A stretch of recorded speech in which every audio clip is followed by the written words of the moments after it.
future, talk radio will actually educate, inspire, and make you think. The future is now. Topics and music that affect your life from Universal Broadcasting Network. Tune in at ubnradio.com. Hi, welcome to The Psychic and the Trainer. My name is Maryam. I'm Cora. And together we work on finding balance for both the pet and the pet parent. So how our show works is I come in first and read the pet and the pet parent, and then Cora will step in. And then I give the practical training advice. So a little bit of the spiritual combined with a little bit of the practicality of living with a dog. Right. And a lot of times people really love hearing about what their animal has to say, and it's usually not as cute and cuddly as they expect. Yeah, that's very true. It requires a lot of hard work on the owner's part. Yeah, and a lot of times the dogs end up telling on the owner, right? Exactly, yeah. So during our show, we really try to answer the question, who really has the problem, the pet or the pet parent? And the way that Maryam reads them, I'll let you tell them. Yeah, a lot of times we, where Cora and I kind of come together is it tends to be the pet parent with the issue. But sometimes when I'm reading the pet, we can go a little bit deeper into the past for the pet parents. Sometimes it's not the parents directly. Sometimes it's the other children in the family. It could be other animals that are affecting the situation as well. There's many factors that go in, and the animal will commonly step up and tell me what's happening.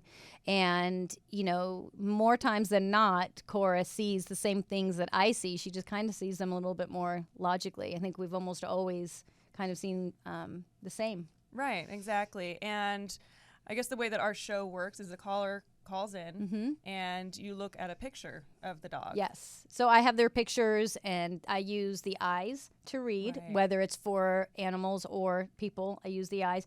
And I ask for very little information at the beginning, just the name and maybe their age and who else lives in the family, whereas Cora tends to get a lot of info. Yeah, we work opposite. Maryam needs little information. I need a lot of information to know what the dog's history is, so I can really go into that to see if that's affecting the dog's behavior. Right. So together, we hope to really help transform the home on a deeper level. It's not just about, teaching the dog how to sit or learn commands. And it's not just about the owner learning, what favorite toy the dog has and how much the dog loves their owner and is so happy. We try to take it a little step further. And usually what that means is asking the parent to really step up and take more ownership. And I think that most parents want to take ownership. They don't know how, or they feel they're too busy. Exactly, yeah. They don't realize how much work it actually is to provide the needs that their dog requires. Right. And that's usually the first moment where the light bulb goes on. It's like, oh my God, I've been the one that's been letting my dog down. Right. And that's sometimes hard for them, but that's the first step in order to fix the problem. Right. I think for me, as you guys will always hear a lot about my rescue dog, Daisy, who was born blind and deaf, and we rescued her at 3 months old. And, when I first took her on, I thought that I could totally handle it. And that was really arrogant of me because that was not the case. It was very difficult, but she really helped me see a lot clearer of how much work a typical animal is, because Daisy is, she might be blind and deaf and have special needs, but, through and through, she's a dog, right? So instincts are the same. She has the same needs. Right. And the same motivation. Yes, exactly. Yeah. Same needs and same motivation. And so we really had to, find that balance, which was a challenge, but we did it. Okay. Well, I think we have our first caller. Oh, good. Okay, so we have, is it Whitney? Yes, this is Whitney. Hi, Whitney. Hi. Hi, how are you? Good. Thank you for joining us today. So you have Finley, correct? I do, yes. Okay. And Finley is 2.5 years old, right? Yes, she is. And you're calling from Sleepy Hollow, New York, right? Did I get that right? That's right. Very nice. Okay, so give me just a sec. I'm going to check out Finley. Go ahead and tell me what your main concern is. See if you can keep it brief. So, our primary concern with Finley is her separation anxiety. Okay. Which she has had the entire time we've had her since she was a 7-week-old puppy. Okay. Let me just start with that. Go ahead. Let me just start with that really quick. Hang on. She definitely carries fear. She has abandonment issues, and it's interesting to me because you've had her at such a young age. So I'm trying to ask her where they're coming from. Hang on one sec. So I have found over doing readings for almost 20 years now that animals can be born and are born with certain personality sets like humans are. So, for example, some of us are born very courageous and very outspoken, and some of us can be very fearful and very timid, and that's just how we're born, right? And so, I'm just feeling this. It's like Finley. This lack of trusting that things are going to stay the way they are. And I feel like, you and your husband are giving off this sense of stability. So it's kind of throwing even me off because I'm seeing the stability. I'm seeing the commitment between you and your husband. I'm not feeling any issues in the relationship, but I'm definitely feeling and agreeing with you that Finley is not trusting what's happening. Oh, you had a baby recently, right? We did, yes. Okay, so how was their connection? Where is that? It's hard to say. I mean, Finley was very curious about the baby from day one, wanting to sniff her and be near her and, lick her on the face and just be close. So Finley definitely has an interest. People talk about dogs being jealous of babies. I don't know if I would say she's jealous of our daughter, but she definitely has noticed that she's getting less attention now that the baby is here. Yeah. I think if you don't mind really quick, Finley's telling me something and I don't want to lose it. She wants a job. So, she's saying, I'm sorry, is Finley a male or female? She's female. She is female. Okay, good. She's saying that she wants a job. She's saying, I feel like I don't understand. Like, it's almost like she's saying, I don't understand why I'm here. I don't understand my purpose. I'm not understanding my role. And so she needs a job. And so if it needs to, the job needs to be really consistent and clean and clear. And it's almost something where you and your husband might be like, oh my God, we're working her so much, but she wants a job. I feel like, she would be the dog you could buy her a vest for, buy or a little backpack and, have her, go out and get the newspaper. It's like she needs to have things to do every day. She needs to feel important. She needs to feel needed.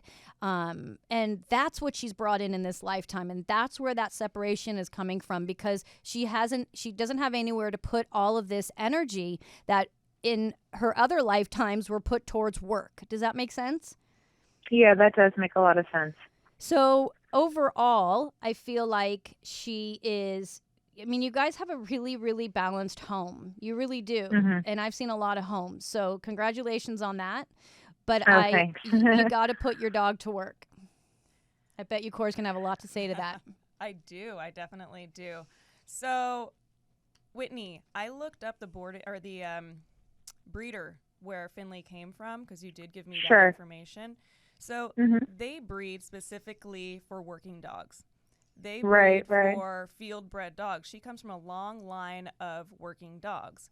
Now, certain breeders do breed for companion or actually for field work, which Vizslas are a Hungarian hunting dog. So they're used to working every single day. That's their purpose. And she has that in her blood. So how much exercise does she get? She, before we had the baby, she would get probably 2 hours every day at the dog park, or one of us would take her running. She got what I thought was a sufficient amount. These days, she's not getting quite as much, though. I'll take her for 1 or 2 long walks a day with the baby. And then, we have a backyard. I let her out in the backyard, but she doesn't really entertain herself. She needs someone or something to engage with her. Yeah. She can't really just, play with herself, having fun running around. For a reason. I don't know if you're familiar with that. The Velcro dog title that Vizslas have, and it's because they work with people. And so it's really important that she has a job to do, like Maryam was saying. And a job means actually not just running around, interacting with other dogs and going off of instinct. She needs a job to do where she focuses on something else and she's challenged mentally and physically, which really goes into possibly doing, I know you're probably not going to go take her hunting. Right. But actually agility is really great. Sheep herding, hiking with a backpack on. There's so many different things that you could do with her that gives her a job to do. But this is a dog that does need to get exercise mentally and physically. That's so important. So when it comes down to the separation anxiety, the biggest thing is make sure she's exhausted. And then we really have to look into what the triggers are. Is it picking up your keys? Is it, you getting out of bed and getting in the shower? Maybe that's a trigger for her. Maybe that's when she starts sensing that and getting anxious. So really figuring out what her specific triggers are and going back to that and desensitizing her. But yeah, the biggest thing, make sure she's tired, then work on those triggers. But there isn't a specific formula with separation anxiety. There's a lot of different things that you can try.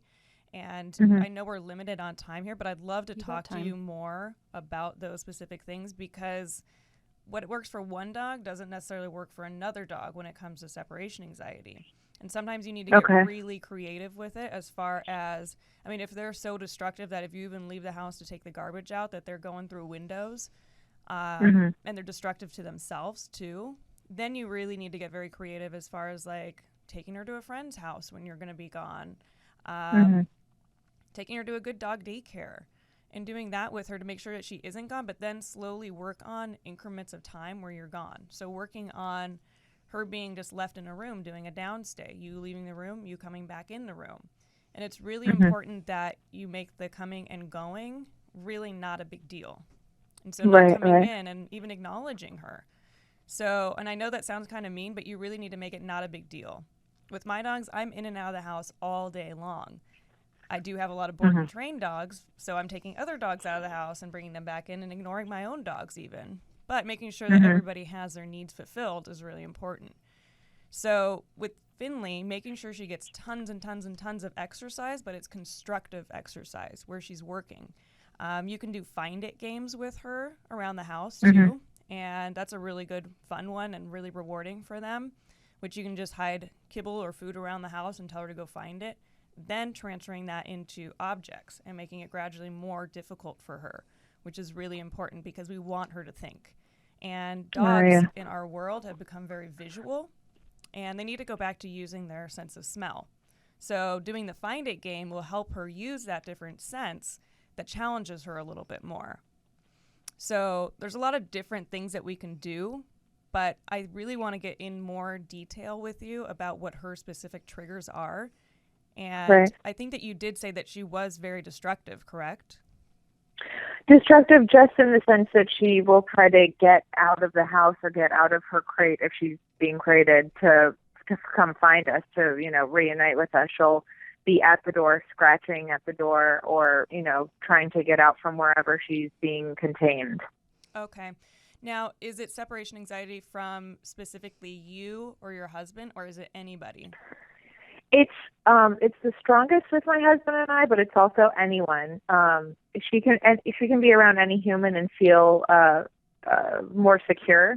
And for instance, I do send her to doggy daycare, and they tell me that whenever the people leave the room to go grab something or to go do something, she barks and she becomes hysterical. So she needs a human there in order to feel secure, which I guess her being bred to follow a human and to consider them a master and to be so closely united, that would make sense. Yeah, definitely. And as far as her just panicking when they leave and feeling insecure, it's really important that we build that confidence in her. So you can do that through obedience training to build confidence. So Vizslas tend to be very sensitive dogs. So you can't use a really heavy hand on them at all. You need a lot of positive reinforcement with them. And I really want to talk to you a lot more about it, but I think that we are running out of time. Do you have any specific question for me right now? Oh gosh, I hadn't even thought of questions.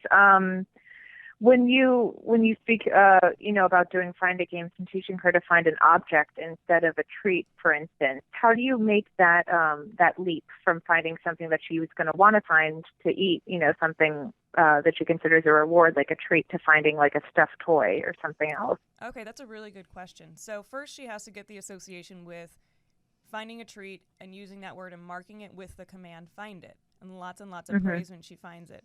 Then I would get a new toy or something that she really, really enjoys, but she doesn't get all the time, and get her really interested in it, get her playing with it, put her in a sit or a down, and then just put it behind the chair, and then say, okay, go find it, and release her to go get it. As soon as she grabs it, lots and lots of praise. Good, find it. Good girl. And then eventually she's going to start learning it's that object. So letting her have it, letting her smell it, and then hide it, then she gets it. That's a reward. You play tug of war with her. They do that with search and rescue dogs. So that's their reward, is play. So then eventually you can just put her in a command, like a sit or a down, then get her let her just smell the object, and then go hide it, and then release her, and then she'll go get it. Okay, so start with very small distances, you're saying, like some, Yeah. Okay. And then gradually make it more and more difficult for her. Okay. Yeah, she's All really, really looking to you guys to lead her. She's really like I can feel what Cora's saying. Like she just has.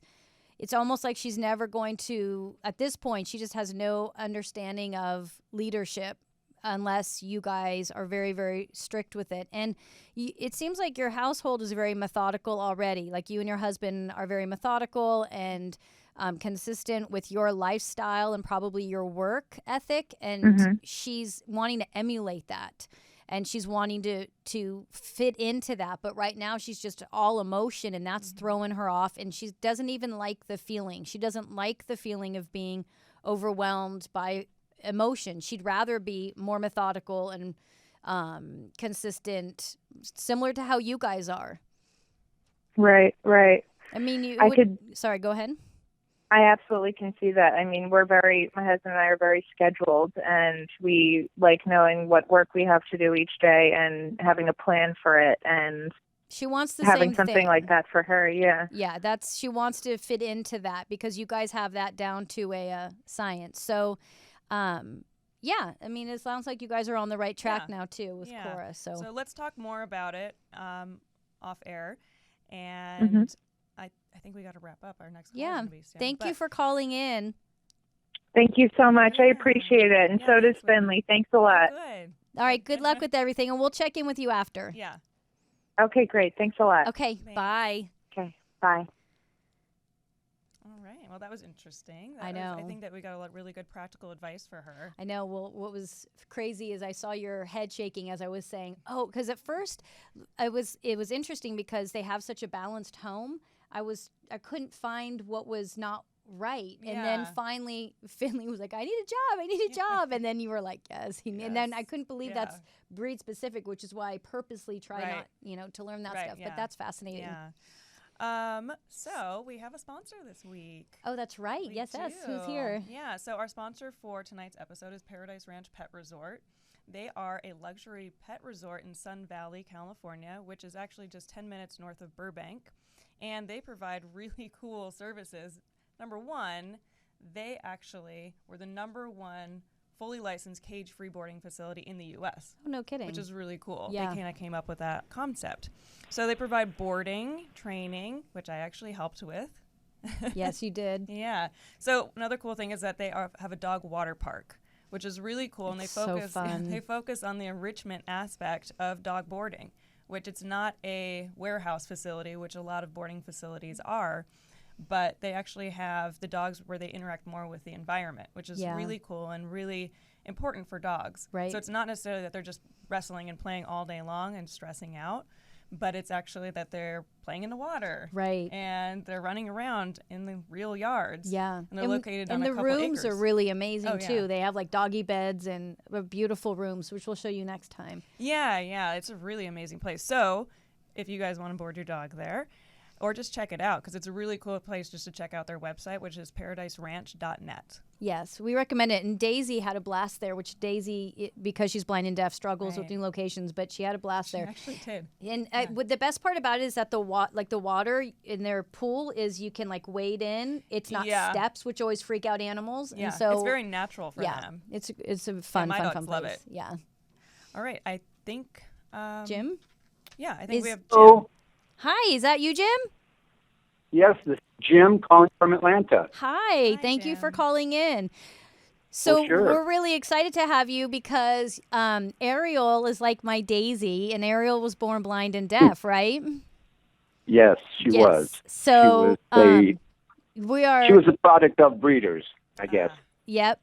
Same with Daisy. Which I feel very passionate about. Yeah. So I was, very excited to see this story and to get a chance to talk to you. So we're gonna jump in really quick, or else I'll just start talking about Daisy forever.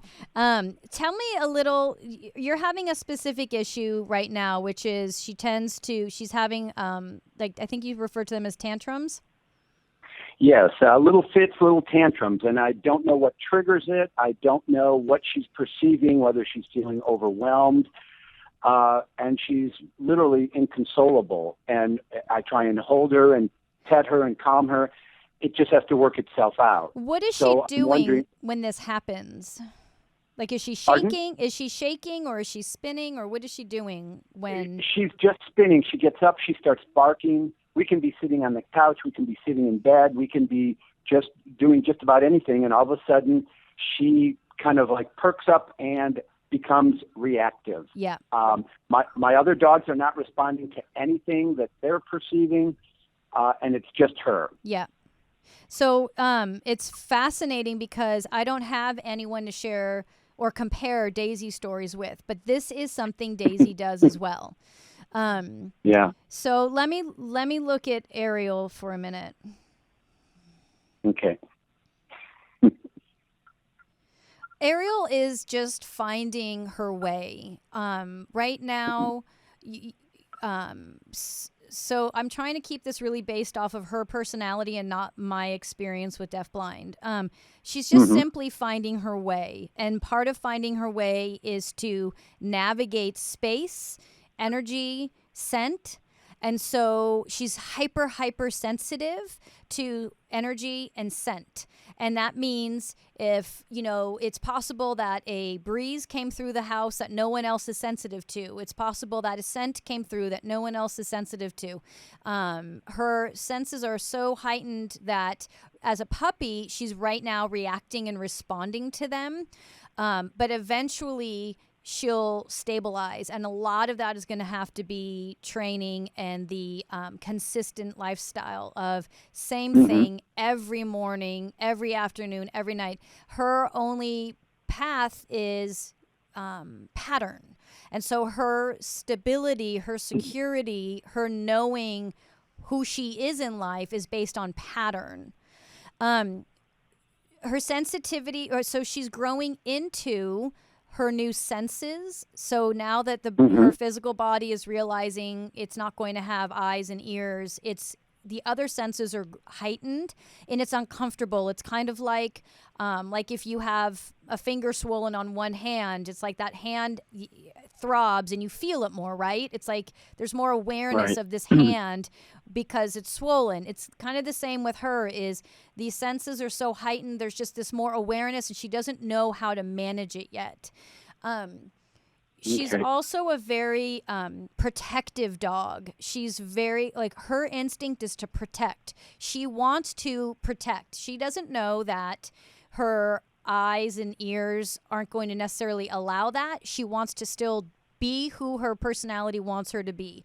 And so protection mode, you'll notice she'll start to snap into, which is what's happening right now with these fits. It's like a baby or child learning how to run, and she thinks she's running, but she's not really running. And she thinks she's running really fast, but she's not yet. I don't know if that makes sense. So Ariel's snapping into protection mode, not realizing she's not really protecting. Does that make sense? Right. She's protecting with what she feels she can with what I'll say limitations she has, but she doesn't realize she has these limitations. Yes, exactly. And so, yeah, right now, so much of it is just age and coming into her own. Mm-hmm. Yeah, which is really hard. And we have a really good routine. That was something I had read about, especially with blind deaf. You have to have patience, repetition, routine, schedule, and we have been really good with that. And I will say her tantrums and fits have probably dropped probably 80% in the 2.5 months I've had her. That's amazing. That's huge. That's really good. And the thing is, adolescence is hard on anybody. And right. Especially for her because she doesn't know any different, but she's at a disadvantage because she is blind and deaf. So all that she has is really, like Maryam was saying, is that she's just hypersensitive. So her sense of smell and as far as feeling and touch and being sensitive to energy changes is really important to her.